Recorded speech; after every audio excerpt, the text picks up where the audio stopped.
We were told that when we had a president, we'd see a giant global political figure, the man that would be the political leader for 500 million people, the man that would represent all of us on the world stage, the man whose job was so important that, of course, you're paid more than President Obama. Well, I'm afraid what we got was you. And I'm sorry, but after that performance earlier that you gave, and I don't want to be rude, but you know, really, you have the charisma of a damp rag and the appearance of a low-grade bank clerk. And the question that I want to ask, that we're all going to ask is, who are you?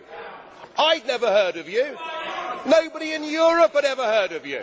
I would like to ask you, President, who voted for you? And what mechanism? Oh, I know democracy is not popular with you lot. And what mechanism do the peoples of Europe have to remove you? Is this European democracy?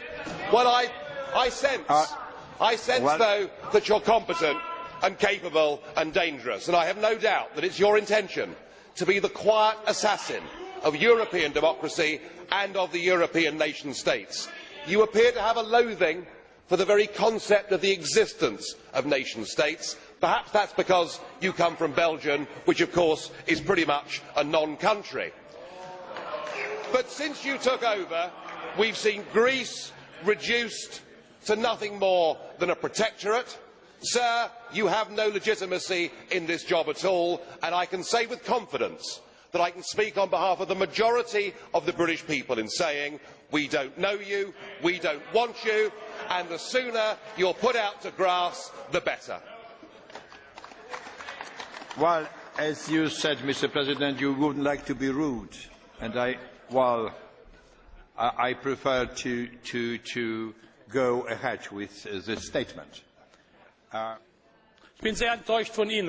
I'm very disappointed with you, President Buzek. It is not acceptable that in this Parliament a group chairman not only criticises the President of the Council, but calls him a wet rag.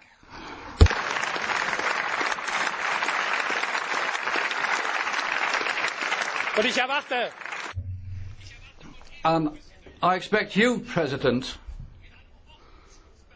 to call this person to order.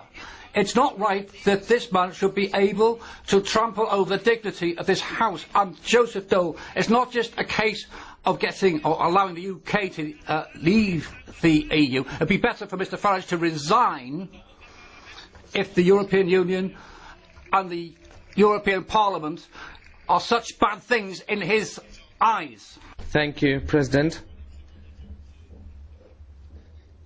Just as I have said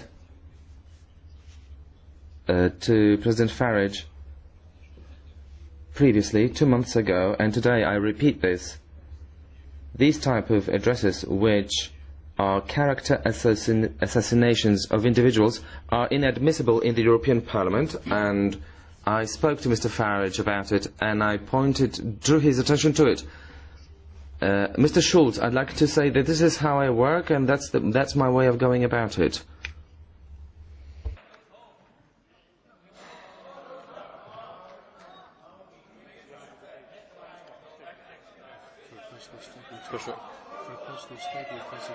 Is it personal statement? At the end of the debate.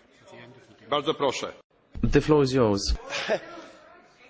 You may not like what I say, but just consider your behaviour.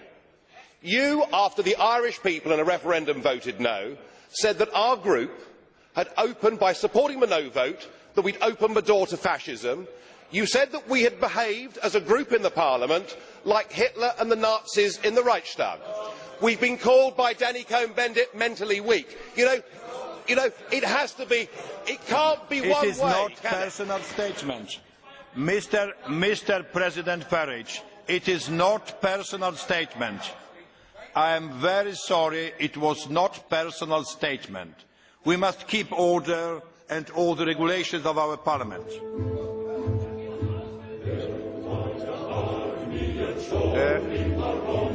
The next...